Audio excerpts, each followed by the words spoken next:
मुरंबा मालिकेच्या आजच्या भागामध्ये आपण पाहणार आहोत की अक्षय आता घरी सगळ्यांना 5 गणीबद्दल जाण्यासाठी सांगत असतो, पण त्यासाठी तारा त्यासोबत तिथे असणारा पार्थ हे दोघंही जण तयार होत नसतात. का तर त्यांना त्या गावी यायचं नसतं. त्यांना या शहरात त्यांच्या फ्रेंडसोबत राहायचं असतं आणि वर तारा आणि पार्थची भांडणंसुद्धा होत असतात. पण या सगळ्याला आता अक्षरशः अक्षय एका क्षणाला वैतागलेला असतो, कारण या मुलांची जबाबदारी त्याने घेतलेली असली तरीसुद्धा ही मुलं आता त्याच्या डोक्यावर अक्षरशः मिऱ्या वाटत असतात. दोघांनाही तो आता शांत करतो आणि म्हणतो की आता बस झालं. तुम्हाला जर इथेच राहायचं असेल ना तर तुम्ही खुशाल राहा, पण हे घर उद्या बँकेची लोक येऊन सील करणार आहेत. मग तुमच्या राहायची सोय कुठे करायची आहे ना ते बघा, पण मी आता इथे एकही क्षण राहणार नाही, असं अक्षय रागवून बोलतो. जेव्हा अक्षय आता हे सगळं काही बोलतो तेव्हा मात्र आता बोलती बंद झालेली असते, ती म्हणजे पार्थ आणि त्यासोबत तिथे असणाऱ्या त्या ताराची. त्याच वेळेला आता इरावती देखील त्या दोघांनाही म्हणते की अरे हे सगळं काही सिच्युएशन हँडल करायला खूप मुश्किल जाते, पण आपल्याला आता त्या गावी जाऊन राहावंच लागणार आहे, कारण आपल्याकडे राहायला घर नाही आहे, मग आपल्याकडे ऑप्शन नाही आहे, असं देखील आता इरावती जी आहे ती आता म्हणू लागते. त्यावर अक्षय देखील ओरडून म्हणत असतो की तुम्हाला बघा यायचं असेल तर या, नाही आलात ना तरी काही हरकत नाही, मी तर माझ्या मुलीला घेऊन जाणार आहे. रमाकांत काका देखील आता दोन्ही मुलांना समजावत असतात आणि या सिच्युएशनमध्ये तरी तुम्ही तुझ्या मामा आणि काकाला समजून घ्या असं सांगतात. इरावती ही आता म्हणत असते की मीही तुमच्यासोबत येते, पण इरावतीच्या मनात आता सुरू असतं की काय ह्यांच्यासोबत जाऊ, म्हणजेच तिला असं वाटत असतं की ह्यांच्यासोबत गेले तर पुन्हा आता नवीन संकटाला मी सामोरं जाणार आहे. हे सुद्धा तितकंच खरं आहे, मला तिथे जास्त दिवस राहायचं नाही, मी पुन्हा कुठेतरी बाहेर निघून जाईल, पण ह्यांचं हे मार्गावर लागलं ना का एकदाची मी मिटली असं इरावतीला वाटत असतं. पण इरावतीला हे माहीत नसतं की तिथे नेमकी रमाही असेल, म्हणूनच ती आता त्या 5 गणीला जायला तयार झालेली असते. तिला जर कुठे जरी कळलं असतं ना की त्या गावात रमा राहते तर मग तर ती त्या गावी जायला सुद्धा होकार तिने दिला नसता. तर पुढे मात्र आता आर्ता आणि त्यासोबत आरोही ह्या दोघीही जणी आता टॅरेसवर असतात आणि त्याच वेळेला आता आर्ता ही म्हणत असते की काय करायचं मला कळतच नाही, म्हणजे आपण आता स्कूलला जाणार, ते स्कूलला गेल्यावर आपले नवीन फ्रेंड्स असणार. तर आरोही म्हणते की काय झालं, माझा तर तिथे फ्रेंड आहे गोलू तर मला तिथे भेटणारच आहे. पण आता आर्था म्हणते की तुझा जरी फ्रेंड असला तर तिथे माझे कोणीच फ्रेंड नसणार ना, आणि तसंही या स्कूलला असताना सुद्धा माझ्यासोबत कोणीच फ्रेंडशिप करायचं नाही, का तर मला चष्मा आहे म्हणून सगळीजणं मला चिडवायचे, असं देखील ती आता सांगत असते. त्यावर आता आरोही तिला सांगत असते की तू काळजी करू नकोस, पण आहे ना तू सगळ्यांपेक्षा वेगळी दिसते. ज्या लोकांना चष्मा असतो ना ते सगळ्यांपेक्षा वेगळे दिसत असतात, हे कायम लक्षात ठेव, असं बोलून आरोही ही आर्ताला आता सपोर्ट करत असते आणि तिला टेन्शन फ्री करण्याचं काम ती करत असते. दुसरीकडे मात्र ती आता म्हणते की मला माहिती आहे का, एक गोष्ट मला तुला एक सांगायची आहे, ती म्हणजे आपण आहे ना तिकडे जाणार ना, तिकडे माझी आईसुद्धा आहे 5 गणीला, मी माझ्या आईला भेटणार आहे. असं म्हटल्यावर आर्ता आता तिला म्हणते की खरंच आरोही तुला असं वाटतं का की तिथे तुझी आई असेल, तू आईला तर कधीच पाहिलेलं नाही आहे, मग तू तुझ्या आईला ओळखणार तरी कशी आहेस. आरोही म्हणते की मी माझ्या आईला जरी पाहिलेलं नसलं तरी माझं माझ्या आईवर नितांत प्रेम आहे आणि मी काही झालं तरी माझ्या आईला शोधून काढेन, असं आरोही म्हणत असते. कारण आरोहीची तीव्र इच्छा असते आणि ज्या माणसाची जेवढी तीव्र इच्छा असते तो व्यक्ती त्या माणसापर्यंत बरोबर पोचतच असतो. अगदी तसंच या आरोहीचं सुद्धा झालेलं असतं. आरोहीने आता ठरवलेलंच असतं की काही झालं तरी सुद्धा रमाला भेटायचं आणि ते स्वप्न तिचं पूर्ण व्हायचंच पाहिजे, असंच ती आता मनात ठरवून टाकते. तर दुसरीकडे तिच्या पापणीचे केस जे असतात ते निघालेला असतो आणि तोच पापणीचा केस घेऊन लगेच आर्ता तिला म्हणत असते की बघ आता तुला जी काही विष मागायची आहे ना ती विष तू माग, आणि त्याच वेळेला तिने आता तो केस हातात घेऊन विष मागितलेली असते. त्याच वेळेला ती म्हणत असते की मला ना तिला भेटायचं आहे आणि ती इच्छा माझी लवकरात लवकर पूर्ण व्हायला हवी. असं जेव्हा आता ती म्हणते तेव्हा मात्र आता अक्षय तिथे येऊन पाहत असतो. अक्षय म्हणतो की या मुलीचे किती स्वप्न आहेत पण ती पूर्ण होतील का याच विचारांमध्ये तो हरवून गेलेला असतो. त्याच वेळेला आता तो म्हणत असतो की हळूहळू का होईना आता या घराला आता आपल्याला विसरायला लागेल, कारण त्यांचा या घरातला आजचा हा शेवटचा दिवस होता. उद्याच ती लोक पाचगणीला जायला निघणार होते आणि बँकेतली लोक सुद्धा आता हे घर सील करणार होते. त्यामुळे अक्षय थोडा टेन्शनमध्येच होता. दुसरीकडे रमा आता पूर्णपणे जेवणाची सोय करून ठेवा, अण्णासाहेबांना त्यांच्या रूममध्ये जेवण द्या असं देखील आता म्हणत असते. अण्णासाहेबांच्या रूममध्ये तिने बाईला त्या पाठवलेलं असतं आणि स्वयंपाकाची सुद्धा व्यवस्थितपणे सोय करायला सांगितलेली असते. तर दुसरीकडे साई सुद्धा आलेला असतो. साई आता रमाला म्हणतो की मला जरा तुझ्याशी बोलायचं आहे, पण रमा मुद्दामून विषय टाळत त्याला म्हणते की आपण जेवून झाल्यावर बोलूया. त्यावर साई देखील ओके असं म्हणतो, कारण रमाला माहिती असतं की साईला नक्की कशाबद्दल बोलायचं आहे. ते नक्कीच हा लग्नाचा विषय काढणार आणि तिला आता तरी सध्या हा लग्नाचा विषय या घडीला नको असतो आणि म्हणूनच ती म्हणत असते की आपण या विषयावर नंतर बोलूया. आता दोघीही जण जेवायला बसतात. तर दुसरीकडे आता आरोही जी असते ती आउट हाऊसमध्ये गेलेली असते आणि तिकडनं ना आता सगळ्या वस्तूंची पूर्णपणे मांडणी ती करत असते. म्हणजेच सीमाचं जे काही सामान असतं ते बॅगेत भरायचं काम ती करत असते. सीमाला ती सांगत असते की आपण ना आईला भेटायला चाललेलो आहे, उद्याच आपण निघतोय.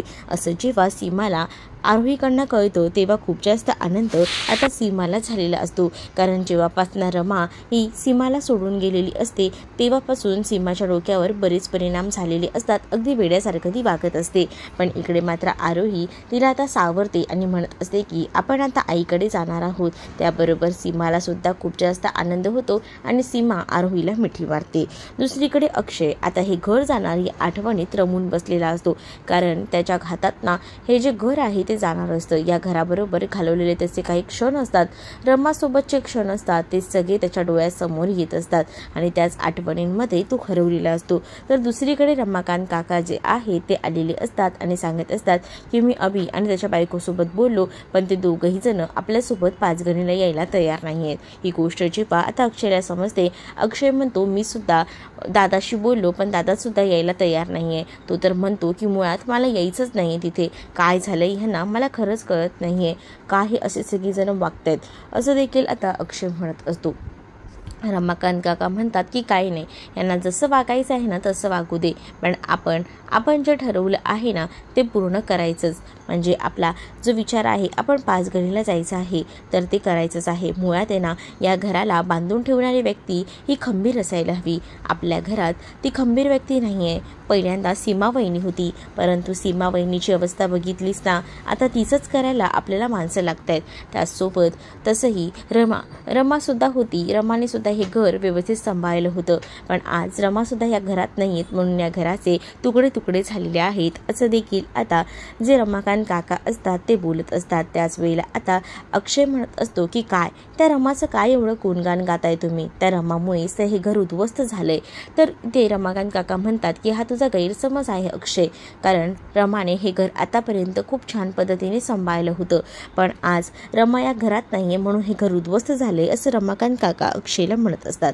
परंतु अक्षयला आता रमाचं नाव काढलं तरी प्रचंड राग येत असतो आणि म्हणूनच तो खूप चिडून आता रमाकांत काकांशी बोलत असतो आणि म्हणत असतो की या रमाने अक्षरशः हे घर उद्ध्वस्त केलंय, त्याचसोबत आपलं राहणीमान सुद्धा बदलून टाकले. बघितलं ना, तिला फक्त पैसे हवे होते, पैशासाठी तिने हे लग्न केलं होतं. जेव्हा तिला कळलं की माझ्याकडनं माझे पैसे, प्रॉपर्टी, माझं ऑफिस सगळं निघून गेले, तेव्हाच तर ती माझी साथ सोडून गेली. जर ती खरी सच्ची असली असती ना तर तिने माझी साथ सोडली नसती असं देखील आता जो अक्षय आहे तो मोठा गैरसमज करून घेत बोलत असतो. आणि जेव्हा अक्षय याबद्दल जेव्हा बोलू लागतो तेव्हा मात्र खूप मोठा धक्का रमाकांत काकांना बसलेला असतो. त्यानंतर अक्षय टेरेसवर येतो आणि पूर्ण घर तो फिरू लागतो, कारण आता त्याचं घर त्याच्या हातातून जाणार असतं. त्यामुळेच आता त्याला प्रत्येक क्षणाला त्याच्या घराची त्याने ते सगळं अनुभवले याची जाणीव होत असते आणि म्हणूनच तो खूप जास्त टेन्शनमध्ये आलेला असतो, कारण त्याने आतापर्यंत या घरात खूप जास्त दिवस घालवलेले असतात. अगदी लहानपणापासून मोठ्यापणापर्यंत त्याने या घरामध्ये दिवस घालवलेले असतात आणि त्यामुळे आता सगळं काही त्याच्या डोळ्यासमोरून जात असतं आणि म्हणूनच तो खूप जास्त टेन्शनमध्ये आलेला असतो. कारण आता उद्याच्या दिवशी त्याला पाचगणीला जायचं असलं तरी सुद्धा आता हे घर सुद्धा त्याच्या आठवणीतच राहणार असतं. ते घर त्याला कायमचं सोडून जावं लागणार असतं, त्यामुळे त्याला खूप जास्त त्रास होत असतो. अक्षय जो आहे तो मात्र आता विचार करत असतो आणि तो म्हणतो की या घराने आतापर्यंत मला खूप काही दिलं, रमासोबत लग्न करून आल्यापासून या घरात मी एकत्रच रमासोबत राहत होतो, पण रमा तर ऐन वेळेला माझी साथ सोडून गेली. पण नाही, मी सुद्धा तितकाच हुशार आहे आणि काही झालं तरी 5 गणीला मी माझ्या नवीन आयुष्याची सुरुवात करणार आहे, असं काहीसं तो आता म्हणत असतो. दुसरीकडे आर्ता आणि त्याचसोबत आरोही ह्या दोघीही जणी ग्रीटिंग बनवत असतात. तेवढ्यातच अक्षय रूममध्ये येतो. अक्षय रूममध्ये आल्यावर त्या दोघींनाही म्हणतो की काय करत आहात, तर दोघीही जणी आता ते लपवून ठेवतात. त्या दोघी जणी ग्रीटिंग दाखवत नाही. तर अक्षय म्हणतो की काय चाललंय तुमच्या दोघींचं. त्यावर आर्ता आता अक्षयला म्हणते की तू आमच्यासाठी किती काय काय करतोस ना, म्हणूनच आम्ही तुझ्यासाठी काहीतरी बनवलं आहे आणि ते म्हणजे हे ग्रीटिंग. या घराने आम्हाला खूप काही दिले, या घराची आम्हाला खूप सवय झाली होती, पण उद्या आता हे घर सोडून जायचे, म्हणूनच आम्ही तुझ्यासाठी खास ग्रीटिंग बनवले, असं देखील आर्ता आता अक्षयला म्हणत असते आणि अक्षयकडे ते ग्रीटिंग देते. अक्षय जेव्हा ते ग्रीटिंग बघतो तेव्हा अक्षयला ते ग्रीटिंग खूप जास्त आवडतं, कारण त्या दोघींनी मिळून ते ड्रॉइंग करून ते ग्रीटिंग बनवलेलं असतं आणि त्यामध्ये घराचं सुंदर असं चित्र सुद्धा काढलेलं असतं. आणि ते चित्र बघून अक्षयच्या डोळ्यात पाणी येतं, कारण अक्षयने त्याच्या घराचं जे चित्र अनुभवलं होतं अगदी तसंच चित्र ते समोर असतं आणि त्या अंगणात दोघीही जणी खेळत असतात आणि मुकादम हाऊस हे असं मस्त असं चित्र त्यांनी काढलेलं असतं आणि हे चित्र बघून अक्षयच्या डोळ्यात पाणी आलेलं असतं. पण आता अक्षय म्हणत असतो की काही झालं तरीसुद्धा तुम्ही दोघी माझ्यासोबत आहात ना, म्हणून मला खूप जास्त बरं वाटतं, म्हणजे तुम्ही असताना मला काहीच काळजी वाटत नाही, असं देखील अक्षय त्या दोघींकडे बघून बोलत असतो. आणि या दोघींबरोबर जेव्हा अक्षय बोलत असतो तेव्हा ना हे सगळं काही बाहेर उभं राहून इरावती ऐकत असते. इरावतीला खरं तर खूप जास्त राग येत असतो. इरावती म्हणत असते, अच्छा या दोघी तुझ्या स्ट्रेंथ आहेत का, पण आता या दोघी जर तुझ्यापासून लांब केल्या ना तर नक्कीच काही ना काही फरक जाणवेल. म्हणजेच अर्थातसुद्धा आता अक्षयच्या जवळ आलेली असते. ही गोष्ट कुठेतरी ना आता त्या इरावतीच्या डोक्यात खुपत असते आणि म्हणूनच ती म्हणत असते की आता जो चुलता आहे तो सुद्धा सक्का झालाय का, पण नाही, या दोघांनाही मी एकत्र ठेवणार नाही, असंच तिचं म्हणणं असतं. आणि म्हणूनच ती आता विचार करते की या दोघांमध्येही काही ना काही प्रॉब्लेम तर क्रिएट करावेच लागतील, पण काय, या विचारांमध्येच ती आता हरवलेली असते. तर दुसरीकडे मात्र आता साईला रमाने बोलवलेलं असतं. रमा म्हणत असते की मला जरा तुझ्याशी बोलायचं आहे आणि त्याचमुळे मी तुला बोलवलं आहे. साई म्हणत असतो की बोल ना, काय झालं आहे. त्याच वेळेला आता साईला रमा सांगत असते की माझा निर्णय झाला आहे, मी तुझ्यासोबत लग्न करायला तयार आहे. ही गोष्ट ऐकल्यानंतर साईला धक्का बसतो. साई म्हणत असतो, पण तू अजूनही जुन्या आठवणींमध्ये आहेस, अडकून पडलेली आहेस, हे मला माहिती आहे. तुझ्या आयुष्यातनं अजूनही अक्षय गेलेला नाही आहे, हे सुद्धा तितकंच खरं आहे. त्यावर रमा म्हणत असते की हां, या सगळ्या जरी गोष्टी खऱ्या असल्या तरीसुद्धा अण्णासाहेबांनी मला वचन मागितलं आहे आणि अण्णासाहेबांची मुलगी बिनलग्नाची राहते, त्यामुळे अण्णासाहेबांची खूप जास्त नाचक्की होते आणि मला अण्णासाहेबांचा विचार करूनच या लग्नाला तयार व्हायचे, असं देखील रमा आता साईला सांगू लागते. साई म्हणतो, म्हणजे अण्णासाहेबांसाठीच तू माझ्याशी लग्न करते का.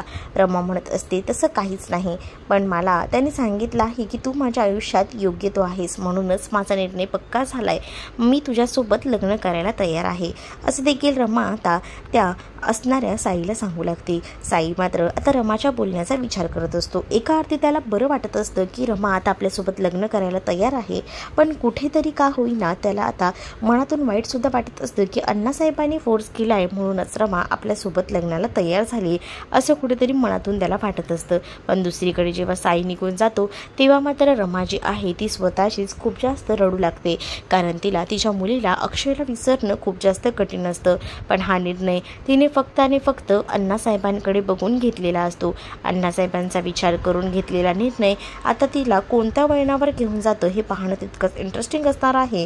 तर पुढील भागात पाहायला मिळतं की अक्षय आणि त्याचसोबत आरोही एका देवळात गेलेले असतात आणि त्याच देवळात रमासुद्धा गेलेली असते. स्वप्नांचा धागा, म्हणजे जसं आपल्याला जे हवं ती इच्छा व्यक्त करणारा धागा आपण जेव्हा बांधतो तेव्हा तो धागा अक्षयने बांधलेला असतो आणि त्याच वेळेला रमासुद्धा त्याच धाग्याला पूर्ण करते आणि तो धागा पुन्हा बांधते आणि म्हणते की हा धागा ज्याने कोणी बांधला असेल त्याचे स्वप्न पूर्ण होऊ देत आणि त्याचसोबत माझ्या मुलीला नेहमीच तू सुखात ठेव, असं देखील ती म्हणत असते. त्याच वेळेला अक्षय आणि रमा दोघंही जण एकमेकांकडे पाहतात. आता अक्षय आणि रमाची कशा पद्धतीने भेट होईल हे येणाऱ्या भागांमध्येच आपल्याला पाहायला मिळेल. तुम्ही जर आपल्या चॅनलवर नवीन असाल तर आपल्या चॅनलला नक्की सबस्क्राईब करा. चला तर मग भेटूया पुढच्या भागामध्ये. तोपर्यंत टाटा, बाय.